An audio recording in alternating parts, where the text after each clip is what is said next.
El proyecto Iglesias Seguras y Protectoras de la Conferencia Episcopal de Colombia es un proyecto financiado por Pórticos. En el marco de este proyecto hemos organizado el primer encuentro de responsables para la cultura del cuidado en la Iglesia colombiana. ¿Quiénes participaron de este encuentro? Aquellos que en cada jurisdicción tienen la responsabilidad de proporcionar la cultura del cuidado y de trabajar en la prevención y en la atención de situaciones de abuso en la Iglesia colombiana. Contamos con psicólogos, abogados, también vicarios generales, vicarios judiciales, todos un equipo de trabajo que trabaja en función de la gestión del cuidado. Fueron cerca de 120 participantes, 109 de las diferentes jurisdicciones eclesiásticas del país. Son diversas las sensaciones que quedan después de no solamente estos 2 años largos de caminar por toda Colombia, sino de este encuentro de 4 días. Pero en primer lugar, un agradecimiento a Dios, porque hemos encontrado una iglesia viva, esperanzadora, evangélica, profética, que a pesar de lo que significa la realidad de los abusos en los entornos eclesiales y de los abusos en la iglesia, que también son los abusos que se dan en la sociedad, que veamos a obispos, a presbíteros, a religiosos, a religiosas, a laicos comprometidos con su actuar. No podíamos apenas reducir este esfuerzo de la conferencia a la elaboración de directrices, de líneas, guía o líneas operativas. Es necesario también darle cuerpo concreto a las víctimas o reconocimiento concreto a las víctimas, entrar en relación directa con ellas. Y entonces esta red va a permitir también ampliar el horizonte, tener un conocimiento más a fondo. La gran respuesta de casi todas las jurisdicciones del país nos dice que el asunto va tomando forma, que la labor de prevención, que la labor de atención, que la labor de acogida verdaderamente se está tomando en serio. A lo largo de este acompañamiento a las diferentes jurisdicciones eclesiásticas del país, hemos reconocido que muchas jurisdicciones han implementado buenas prácticas en el ejercicio de su labor de la gestión del cuidado. Y en este encuentro quisimos visibilizar esas buenas prácticas, reconociendo cómo las jurisdicciones han ido implementando protocolos de prevención, protocolos de actuación, han ido implementando también propuestas pedagógicas para llegar a los niños, niñas y adolescentes, para poder hacer de la pastoral del cuidado algo más cercano a nuestras realidades. Pudimos reconocer experiencias muy significativas en los vicariatos apostólicos y también la experiencia que llevan varias de nuestras arquidiócesis en cada una de las provincias. Ha sido algo muy valioso reconocer esas experiencias significativas que son innovadoras y que pueden ser replicables y adoptadas en otros territorios, pues apropiándolos a la realidad de cada uno. Es muy importante para mí el trabajo que se ha realizado acá para la jurisdicción de Socorro y San Gil, porque primero es para nosotros ver que no estamos solos, es ver el trabajo que han realizado otras jurisdicciones, es poder compartir entre nosotros mismos experiencias formativas, experiencias de sensibilización y experiencias normativas. Me gustó mucho la integralidad que se manejó en el encuentro. Tuvimos diversos temas, en particular hubo uno que me llamó mucho la atención y es el de cómo institucionalizar la cultura del cuidado. Nos hablaron de 10 puntos fundamentales que yo me llevo para mi diócesis con el fin de evaluar y de seguir trabajando en cómo hacer realidad esa cultura del cuidado dentro de la diócesis de Soacha. Creo que la participación en este encuentro nos permite hacer una mirada de gratitud a Dios en nuestra diócesis de Valledupar por el trabajo que hemos logrado hacer hasta el momento, pero también nos plantea un reto. Hay muchas cosas por hacer, muchas cosas por actualizar. Y creo que más allá de ir en normas, protocolos y políticas que hay que establecerlas y deben hacer parte de nuestro itinerario, también hay que hacer un trabajo de evangelización bastante amplio en entornos familiares, en los jóvenes y sobre todo en los ambientes educativos y aún al interior de nuestras propias parroquias. Chile es un país de América Latina que ha tenido un camino especialmente doloroso. Y en alguna medida el viacrucis que ha vivido Chile y el dolor, las lágrimas, las preocupaciones, las heridas de esa iglesia han abierto un camino de esperanza, no solamente para la iglesia en América Latina, sino para la iglesia universal. Son las paradojas del Señor. En medio de un Vía Crucis surge el renacer y la esperanza. Y Paulina, una psicóloga, madre de familia, que ha tenido la oportunidad de trabajar con víctimas del abuso en entornos eclesiales, fue una intervención testimonial, vital, afectuosa, en la que nos llevó a plantearnos qué significa tratar a una víctima, qué significa dialogar, cuáles son los retos de escuchar a alguien que se ha sentido arrebatada su fe, que se ha sentido herido por quien debería ser la persona que le da el mensaje de amor. Fue, además por su forma de hablar, su cadencia, su experiencia, un encuentro que se hizo presencial a pesar de la virtualidad y que nos dejó un gran desafío y aspiramos a que sus indicaciones, sus consejos, que no eran nada distinto a vivir en la plenitud del Evangelio. Y agradecemos mucho a Paulina esas luces que nos dio para enfrentar, asumir el tema de la atención a las víctimas. El tema, digamos, central es cultivando redes, cultivando el ambiente de acogida, el ambiente de escucha, el ambiente de solidaridad, pues obviamente porque es en lo que más tenemos que insistir en este momento, en que la persona tiene que sentirse escuchada, tiene que sentirse acogida, tiene que sentirse segura desde el primer momento que viene a nosotros. Y quisiera resaltar algo que me ha parecido muy significativo de este encuentro. Y es la dimensión eclesial, el sentido de iglesia que he logrado percibir.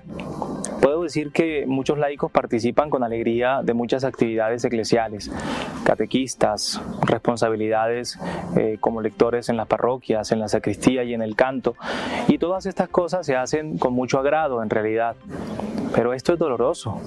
Participar de esta misión y de esta responsabilidad implica un dolor y para muchos ha sido un escándalo, pero ver a tantos laicos comprometidos desde su profesión, desde su amor a la iglesia y entender que la iglesia no somos solamente los sacerdotes, los obispos, el Santo Padre, sino que es toda la comunidad de bautizados, y ver a tantos laicos amando la iglesia me ha parecido de las cosas más hermosas que he podido ver en este encuentro.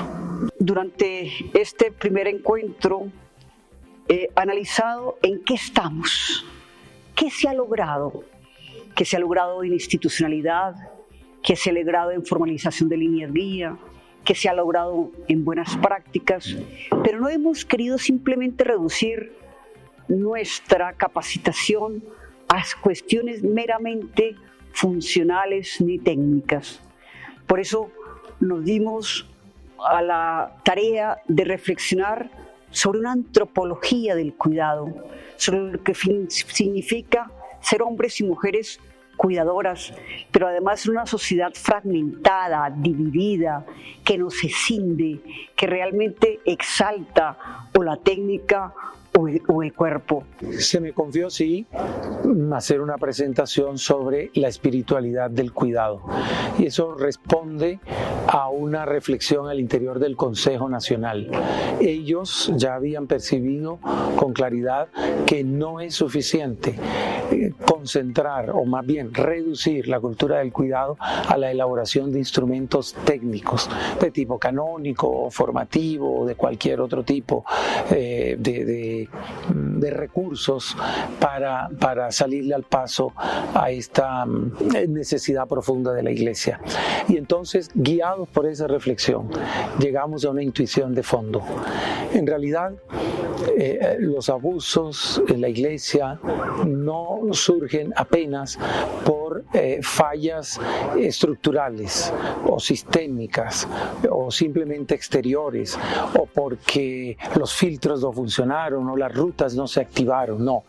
En realidad el problema es mucho más de fondo, es una inconsistencia en la vida cristiana de nosotros, bautizados y bautizadas, que por vivir una experiencia de fe frágil, mediocre, hemos apagado, eso lo decía en la presentación, la fuerza transformadora del Evangelio. Nuestras líneas guía hablan del sistema para la cultura del cuidado como una red entretejida, como una comunidad de personas de carne y hueso. No solamente de normas, no solamente de procedimientos, no solamente de protocolos, sino comunidad real de personas.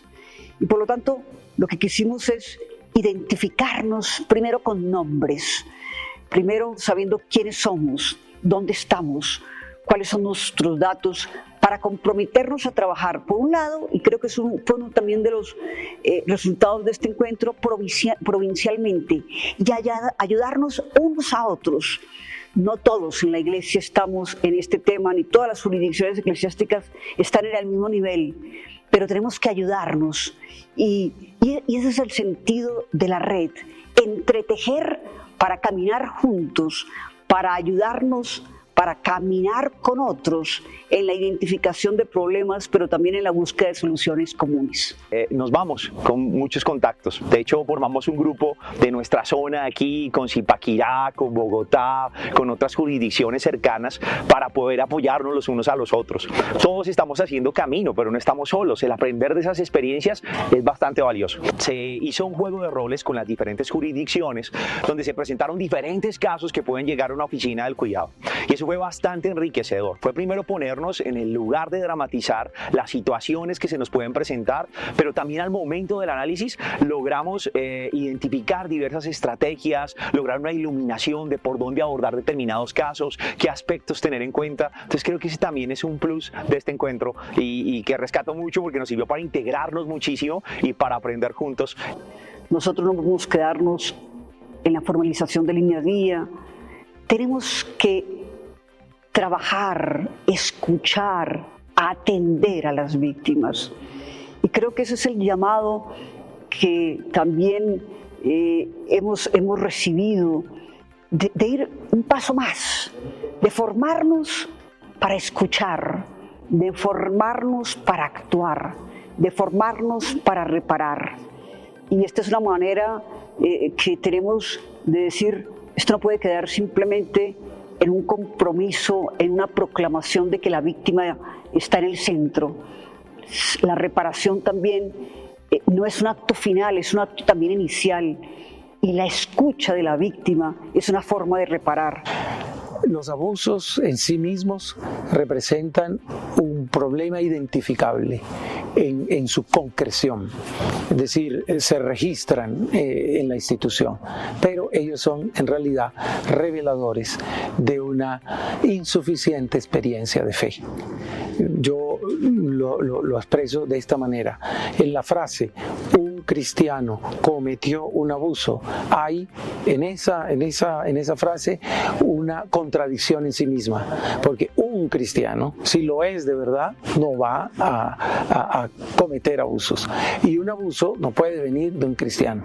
Entonces, en el fondo es mirar el problema desde su realidad más profunda, es decir, desde la espiritualidad cristiana. Sí, si uno se acerca al complejo fenómeno de los abusos, y podríamos decir de cualquier otra expresión de antitestimonio eclesial, lo que está en juego allí no es apenas la imagen personal del creyente antitestimonio o de la reputación de la institución eclesial, no. Lo que está en juego allí son tres aspectos fundamentales, nucleares, de la vida y la misión de la Iglesia: la verdad del Evangelio, la pertinencia de la fe y la eficacia de la misión. ¿Qué verdad transmite el Evangelio si quienes son testigos de él cometen y toleran abusos? Es decir, quien se pone desde una mirada tercera sobre la iglesia y los abusos dice, pero si una institución genera eso, el evangelio que proclaman, ¿qué verdad comunica? La pertinencia de la fe, porque el antitestimonio del creyente, repito, no es solamente un desajuste, digamos, en su personalidad que solamente afecta su fama personal, no, un creyente que no es consecuente con su fe es la mejor propaganda contra la fe. Es decir, quien ve a un creyente actuar de ese modo, concluye la fe es irrelevante. Porque si este creyente manifiesta su fe en estas actitudes, ¿qué valor tiene creer? Y en tercer lugar, la eficacia de la misión. Está en juego la eficacia de la misión. Ustedes saben que todas las jurisdicciones en Colombia se preocupan por empeñarse a fondo en elaborar planes de pastoral. ¿Qué plan de pastoral se sostiene si los creyentes sujetos de ese plan cometen abusos, toleran abusos y no ven en el problema una